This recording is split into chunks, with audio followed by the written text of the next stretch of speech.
túi lê cơ nhu mừng cả lon tơ na tơ lê dây bu túi ta cơ đông lại hàng nhu Giêsu cơ tri prong rin kip kai api bang mang tơ ngan nhu ya tơ lê ti plong la Haleluya Haleluya ke Yesu nyu berkata hati amang nyu long la Yesu mangrup tơi yong tiếp tâng măng rơi nè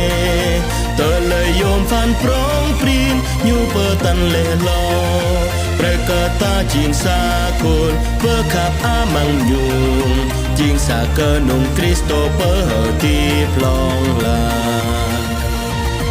Haleluya, Haleluya ke Yesu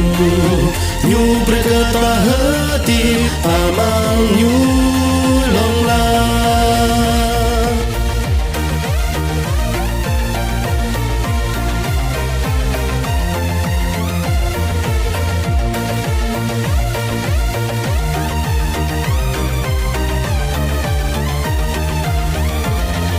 Yesu atto tông ta mừng ni tru long la lên nhu po bon le amra chi re ding bebut pi bang mơ lui prita to hang nhu mơ ác amang hơ po nhu a ti ti Haleluya Haleluya ke Yesu nyu berkata hati amang nyu long la